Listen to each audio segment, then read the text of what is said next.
Hey guys, you must have heard about Sasha Colby, who recently won the season 15 of RuPaul's Drag Race. She's a fierce performer and a fierce activist, advocating for trans rights, racial justice, and HIV awareness. Drag queens have always been a powerful and subversive force in queer culture, challenging gender norms and social conventions through their art and identity. But not all drag queens are celebrated or safe. Today, I want to share with you the story of a notorious serial killer who preyed on gay men in Louisiana for over a decade, using his charm and his twisted desires as a cover for his heinous crimes. This is the story of Ronald Dominique, also known as the Bayou Strangler.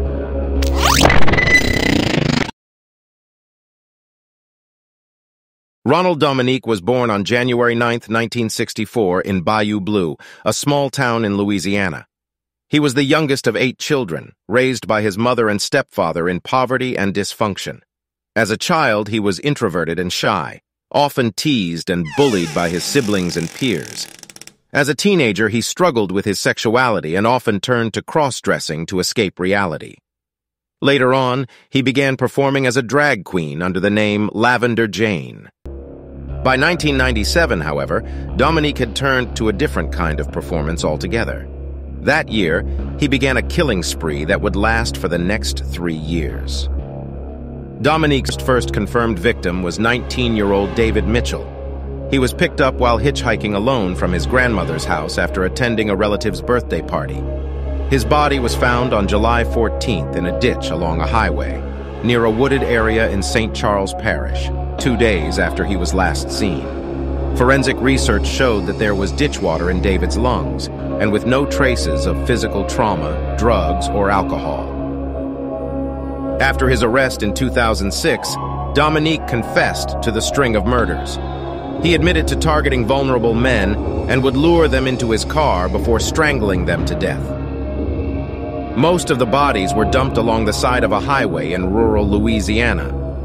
It's worth noting that Dominique's case is often overlooked in discussions of serial killers due to the fact that his victims were mostly members of marginalized communities. However, the fact remains that he took the lives of 23 people and inflicted untold trauma on their families and loved ones. While Dominique's motive for his crimes isn't entirely clear, it's likely that his troubled childhood and history of abuse both played a role. Additionally, his status as a gay man in a society that frequently discriminates against LGBTQ individuals may have contributed to his feelings of alienation and isolation. The Bayou Strangler is a chilling reminder of the danger that exists in the world around us. While it's important to remember the victims of his crimes and acknowledge the trauma inflicted on their families, it's also crucial to recognize the societal factors that may have contributed to Dominique's actions.